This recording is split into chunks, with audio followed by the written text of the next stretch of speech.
November 19th, 1942, 5:15 a.m. Moscow time. The frozen steppe west of Stalingrad erupted with artillery fire. Over 3,500 Soviet guns opened fire simultaneously along a 250-mile front.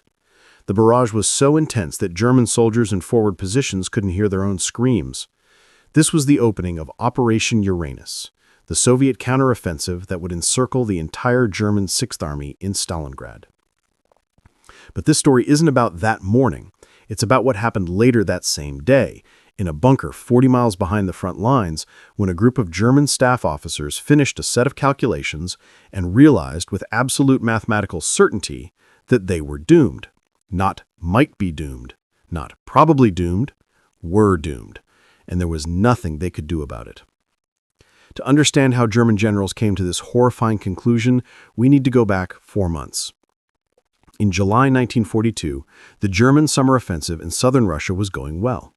Army Group South had broken through Soviet defenses and was racing toward the Caucasus oil fields. Hitler split his forces, sending one army group south toward the oil and another east toward Stalingrad, the industrial city on the Volga River. The decision to attack Stalingrad simultaneously with the Caucasus operation was controversial among German commanders. General Franz Halder, chief of the General Staff, argued that splitting forces between two objectives violated basic military principles. Better to take the Caucasus first, secure the oil, then turn north to Stalingrad. But Hitler wanted both, and Hitler made the decisions. Halder was fired in September for his objections. By November 1942, the German Sixth Army under General Friedrich Paulus had fought its way into Stalingrad itself.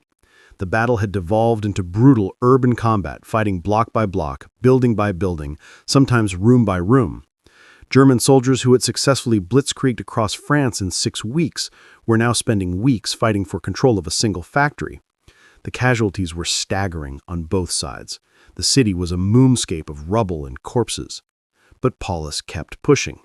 By mid-November, German forces controlled about 90% of Stalingrad. The Soviets were compressed into a narrow strip along the Volga, barely holding on. It seemed like final victory was just days away. One more push and Stalingrad would fall. Then the Sixth Army could rest, reorganize, and prepare for spring operations. That's what front-line commanders believed on the morning of November 19th. German intelligence knew the Soviets were massing forces north and south of Stalingrad. Reconnaissance had spotted troop concentrations, supply dumps, and artillery positions. But German command assessed these as defensive preparations or limited local counterattacks. The idea that the Soviets could launch